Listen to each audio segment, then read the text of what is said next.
ये है talks news network और आप देख रहे हैं पॉलिटॉक्स, राजनीति का कच्चा चिट्ठा।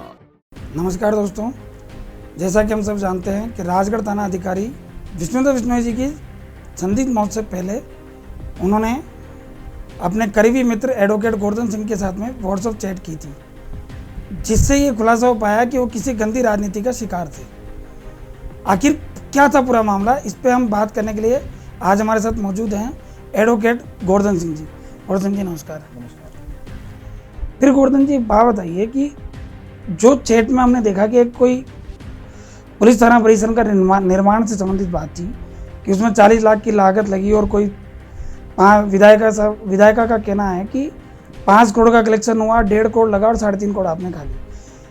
क्या आपको लगता है दबंग, इतना ईमानदार, निडर, कर्तव्यनिष्ठ, जिसने कहीं परवाह नहीं करी हो जीवन में, वो इतने से आरोप से इतना भयभीत हो गया कि उसने आत्महत्या जैसा कदम उठा लिया? अब इसके पीछे दो बातें।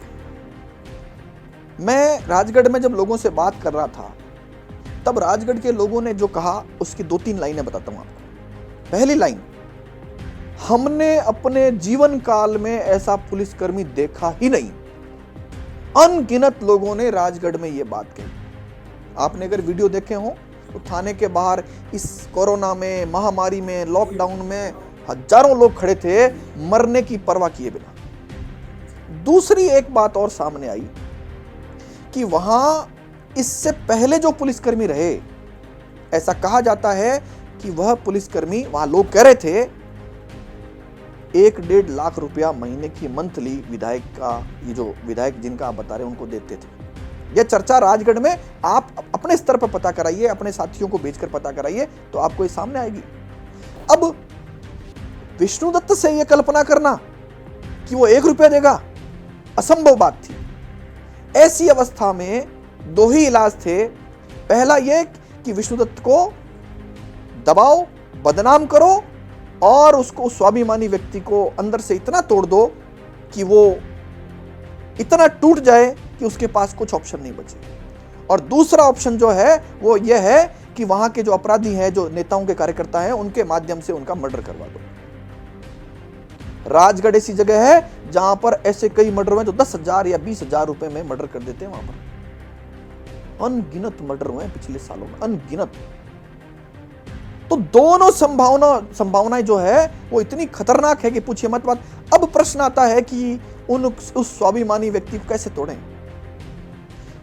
इस पूरे घटना में किसी नेता से वो नहीं टूटता, वो टूटा है तो अपने लोगों से।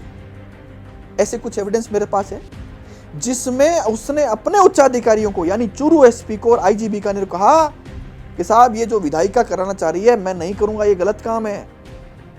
तो उसको कहा गया कि आप ऐसा कोई काम मत करिए जिससे विधायक इशू बना सके। पहली लाइन।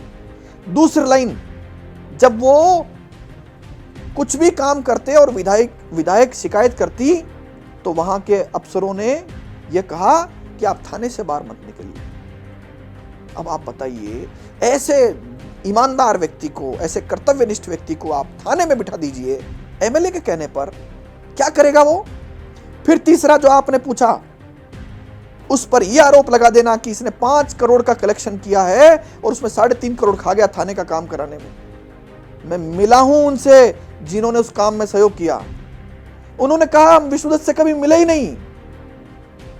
हम 5 लोगों ने हमारे क्षेत्र के, और उन्होंने एक कमेटी बना करके, उनको तो यह भी पता नहीं कि कौन सहयोग कर रहा है, बस उसमें जनता के भले के लिए जो चीजें हो सकती थी वो हमने सहयोग करके अपने आप जुटा कर वहां लगाया है। और आज का अखबार आपने पढ़ा हो तो उसमें आईपीएस अफसरों ने भी कहा है कि नितांत ईमानदारी से काम कराया गया था वहां पर। तो सवाल यह आता है, ऐसे व्यक्ति के खिलाफ आरोप लगाना जो घोर ईमानदार हो। उन्होंने लिखा है विष्णुदत्त जी ने कि मैंने पूरे जीवन में 1 रुपये रिश्वत नहीं ली, और मेरे खिलाफ जिस तरह का घिनौना आरोप लगाया गया है वह आरोप उनको अंदर से कमजोर लगातार कर रहा था। एक दिन नहीं, हफ्ता नहीं, महीने नहीं, 2 महीने से उनको तोड़ा जा रहा था लगातार। और उसको तोड़ने में जो भूमिका है, मैं स्पष्ट रूप से बताता हूं आपको, खादी की तो भूमिका है ही है, साथ में खाकी के बड़े अफसर भी मिले हुए थे। यानी खादी की गोदी में बैठी खाकी थी वहां, अन्यथा इतना कोहिनूर जाता नहीं वो। शायद मुझे अपनी बात से बहुत चीजें समझाना चाहते होंगे, नहीं समझा पाए। और गलती मेरी भी है कि मैं भी इतनी गंभीरता समझ नहीं पाया। तो गोवर्धन जी, उन्होंने आपको ही क्यों चुना? मतलब एक दिन पहले, जब मेरा ऐसा मानना है कि जब आदमी को ऐसे कुछ बड़ा स्टेप उठाने की सोच रहा होता है कि मैं यार अब देह लीला समाप्त कर लूँ या मेरे जीवन में कुछ नहीं बचा, तभी ऐसा सोचता है आदमी। तो तब वो जिस आदमी को मन याद करता है कि मैं इससे बात करूं, तो उन्होंने आपको चुना, एक हिंट दिया उन्होंने आपको। हालांकि ये नहीं कहा कि वो क्या इतनी बड़ी स्टेप उठा सकते हैं। तो गोवर्धन सिंह को ही क्यों चुना? बहुत सारे दोस्त होंगे, बहुत सारे मित्र होंगे, बहुत सारे पुलिस वाले, वकील, गोवर्धन सिंह को क्यों चुना? आप राजस्थान में मन में कोई भी ईमानदार पुलिस वाले का नाम चुनिए, कोई भी मन में कल्पना करिए। मैं बहुत जिम्मेदारी से कह रहा हूं, या तो वो मेरा मित्र मिलेगा या वो मेरा शुभचिंतक मिलेगा। बहुत भरोसा होगा उस आदमी को मेरे पर।